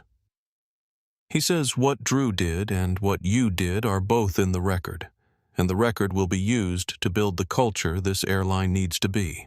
People will see both examples, and they will learn from both. The lesson is B. Sophia, not Drew. Sophia does not smile. She nods once with the gravity of someone who understands that they have been handed something weighty and intends to carry it properly. She says, "Thank you, Mr. Webb." He says, "Thank you, Ms. Reyes." She returns to the galley. She is walking differently. Not with pride exactly, with the specific settled quality of someone who has been tested in the way that matters and did not find themselves wanting. Diana Marsh makes notes on her tablet. She looks up once and meets Marcus's eyes. She says nothing. He says nothing. The understanding between them is complete and does not require words. From Suite 2B. Margaret Flores watches Sophia walk back to the galley. She opens her paperback. She finds her page. She reads. The replacement purser boards at 12:24 a.m. Her name is Andrea Voss. She is 41 years old, and she has been briefed in the 5 minutes she had available on the broad strokes of what has occurred on this aircraft tonight. She carries that briefing with her into the cabin, and it shows in the specific care with which she greets each passenger, the extra degree of attention, the awareness that this cabin has experienced something tonight that requires a different quality of presence than a normal flight. She introduces herself to Marcus. She says his name correctly without hesitation and offers nothing beyond professional courtesy, which is precisely what he wants. He thanks her. Sophia runs the forward galley with the focused calm of someone who has just discovered something about themselves and is still in the process of understanding what it means, what its implications are, what it will ask of her going forward. She does not perform the discovery. She simply works with the same care she has always brought to the small bottles and the service order and the details that no one notices unless they are missing. Officer Gutierrez pauses at the boarding door before departing. He looks back at Marcus in Suite 1A. He gives a small nod, the gesture of a person who does not have the right words and knows it, and is not going to reach for wrong ones. Just the nod, I saw you. I was part of something I should not have been part of. I am sorry in the way that a person is sorry when they understand the full weight of what that word means. Marcus returns the nod. That is all. It is enough. The boarding door closes for the final time. The aircraft pushes back from Gate 14 at 12:41 a.m., 54 minutes behind schedule. The rain is still falling. The runway lights still streak through the wet windows, red and white, blurring and sharpening with each pass of the wipers. The cabin dims for departure. Marcus, in Suite 1A, closes his eyes. His phone is in his pocket. The voice memo application is closed. The duffel is in the overhead compartment. His hands rest on the wide leather armrests open-palmed. He does not think about the acquisition, about London, about the paperwork, about what comes tomorrow in the form of statements and legal filings and the specific operational work of what he has built. All of that exists and will be waiting for him when he lands. Right now, in the amber quiet of a cabin full of people going home, he falls asleep. Not because everything is resolved, because he has done what he came here to do. He has seen this airline the way its passengers see it, and now he knows exactly what needs to change. The aircraft lifts off the runway and climbs into the dark, and the rain closes over the gap it leaves behind like water. 3 months later, the cabin footage from Sovereign Airways Flight 2247 has been viewed 41 million times across platforms. Not because Marcus released it, he did not, but because Nathan Pierce posted 23 minutes of it the night it was recorded, and the internet did what the internet does with things that are true and recognizable and painful in the specific way that truth can be when it arrives without warning in a place where someone expected to sleep. The conversation it produced was not clean. Online conversations never are. There were people who said Carolyn was simply doing her job. There were people who said she should face criminal charges. There were people who said everything at once in the loud, undiscriminating way of a conversation that has outgrown the thing that started it. Marcus did not participate in any of it. He released a single written statement through Sovereign's communications office, 94 words, which said, "What happened on Flight 2247 was an example of the kind of treatment that passengers experience regularly, usually without cameras, without documentation, and without the specific circumstances that made accountability possible in this case. We are using this incident as the beginning of something, not the end of it. The goal is not headlines. The goal is that the next passenger and the one after that and the one after that are treated like human beings regardless of what they are wearing." He meant it. Under his direct instruction, Sovereign conducts a full review of 5 years of passenger complaint records across all 41 routes. The review finds 14 cases with patterns consistent with what happened that night. 4 employees at 3 different locations are terminated following the review. A new training program is built from real scenarios, from actual events, from the experiences of actual passengers who agree to share them, and it becomes mandatory for every crew member in the Sovereign network. It is not called a sensitivity training. It is not given a branded name. It is called internally simply what this job requires. Sophia Reyes completes her senior purser certification in 11 weeks. Her first formal performance review describes her in 3 words, makes others braver. Nathan Pierce never monetizes the footage. He gives it freely to 4 journalism programs and 2 civil rights organizations that use it as a case study in documentation and witness accountability. Margaret Flores's letter, 4 handwritten pages mailed to Marcus's office at Apex Capital, is framed and hangs in the Sovereign Airways Training Center in Newark.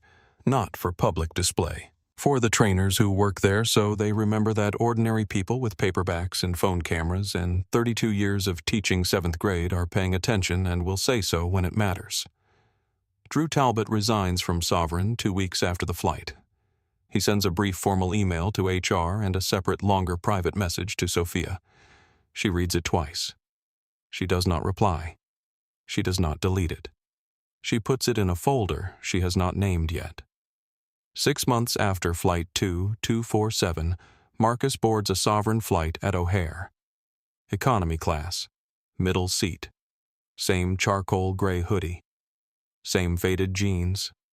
Same Air Force Ones with the small scuff on the left toe that he still has not addressed. Same battered leather duffel in the overhead compartment. Nobody in his row knows his name. The flight attendant serving his section is a young man barely a year into the job with the specific attentiveness of someone who takes the work seriously because they have not yet been told they should not. He hands Marcus a cup of water with real eye contact, with the particular quality of care that communicates I see you as a person. Not a seat number, not a profile, not a category of passenger, a person. Marcus says thank you. He means it more than the young man will ever know. He leans back in the middle seat. The woman in the window seat is asleep. The man in the aisle seat is watching something on his phone with earbuds in. The overhead bins are full. The legroom is not generous.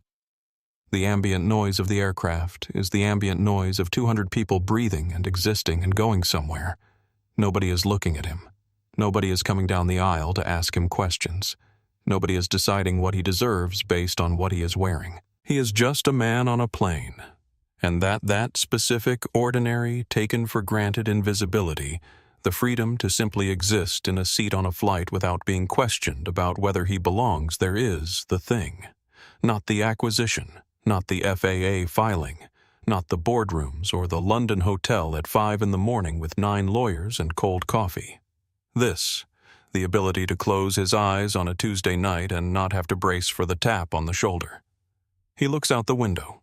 They are climbing. The city below is becoming a grid of lights, dense at the center, and then spreading outward and thinning at the edges into darkness. Each light a home. Each home full of people going somewhere or coming from somewhere or simply holding still inside the life they have built, carrying things that are invisible from this altitude but real completely and entirely real in the lives that contain them. He thinks about his mother eating cold rice at midnight without complaining once. He thinks about a yellow legal pad in a Hampton Inn in Memphis. He thinks about the click of handcuffs opening. He thinks about Sophia walking into the aisle with her hands shaking and her voice holding. He closes his eyes. The plane carries him home through the dark, through the grid of lights, through everything that is still broken, and everything that is slowly, incrementally, at real cost to real people becoming better. He is asleep before they level off. If this story moved something in you, if you recognized yourself in Marcus, or in Sophia, or in Margaret sitting in Suite 2B with her paperback and her quiet refusal to look away, then this story did exactly what it was meant to do. Like this video, if you believe that a person's right to dignity does not depend on what they are wearing or what title is on their business card. Hit that like button right now if this story made you feel something real. Subscribe to this channel because we tell stories about quiet strength, about people who stand up when standing up costs something, and about the kind of justice that does not announce itself but simply steadily arrives.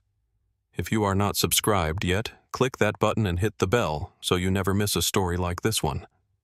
Share this with someone who needs to be reminded that one person choosing to tell the truth in a room full of people who are not can change everything. Share it with someone who needs to hear that they are not alone. We will see you in the next story.